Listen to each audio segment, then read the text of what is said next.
Welcome to Wisdom Exchange TV, part of the YouMeWe Social Impact Group.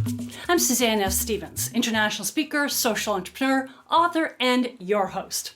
In our next episode, we'll interview Emily Stevenson, co-founder of Beach Guardian. She's from the United Kingdom. Beach Guardian engages, educates, and empowers against plastic pollution.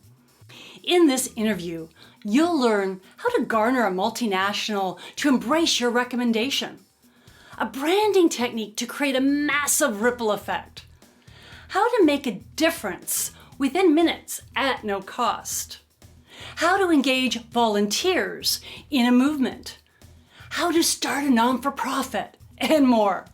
Join us for the full interview at wisdomexchangetv.com, Emily Stevenson, where you will be inspired on how to make your contribution count for you, me, we. In order to have an impact, you need strategy and you need processes in place in order to make that vision realize. So I think the most important thing in starting a social enterprise is knowing when it's okay to ask for help, and that is always. You can always ask for help and there will always be people there to give it to you. And also being volunteer-based, having our volunteers from the very beginning has been absolutely instrumental in everything that we do. You know, without our volunteers, it's just me and my dad on the beach picking up rubbish. It's not as impressive as when you have a whole movement of people with you. So being collaborative and having that support network are so important. Two major stakeholders, and getting both of those takes a lot of work. So in terms of collaborators, what's really important from an environmental perspective, and that has been so integral in our ethos from the very beginning, is that we will never place blame on people. We will never be angry conservationists that are complaining about things. We always want to be collaborative and working with organizations to find the solutions together. Getting large organizations to talk to the little guy can be extremely challenging, and I know our audience would be interested to know how you actually made that happen.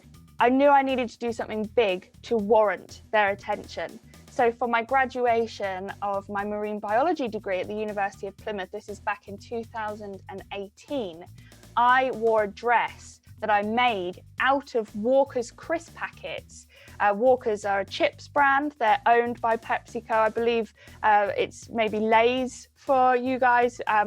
But essentially, wearing that dress, it put the spotlight of the media on me, on my message, on the campaign. When we do our beach cleans, when we all get together, it's not just about protecting the environment. It's as much as a social movement as it is environmental. And this has been hugely important for me from the very beginning.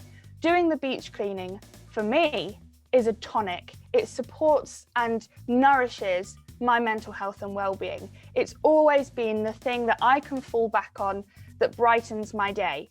To be able to allow that to take place in our volunteers as well as helping the environment, has been magical. What is your vision for Beach Guardian? My vision for Beach Guardian would be to transform this into a platform for me to help as many people and as much wildlife as possible. We've seen the impact that an initiative such as Beach Guardian can have in the community by empowering all generations. And once you're taking responsibility of your local environment, the ripple effect of control that you have on your life and other areas that you begin to thrive in is stunning. And I would love to use our kind of best practice model in our community and spread that worldwide. So I really hope that the future of Beach Guardian, I would describe it as almost not franchising, but making sure that we can provide the resources of how we've done what we've done so other people can do the exact same, set something up like we have in their community and ensure that, again, the planet is being cared for, but the people are too. And that's what I really envision for Beach Guardian, is to be able to provide people with the content so that they can do what we've done. This episode is sponsored by Make Your Contribution Count, or You, Me, We, a book written by Suzanne F. Stevens. It's time to act. Let this book be your guide to having a sustainable social impact while living your most meaningful life. Thanks for listening. Watch, listen, or read interviews with conscious contribution leaders who are having a social impact on our communities and beyond. WisdomExchangeTV.com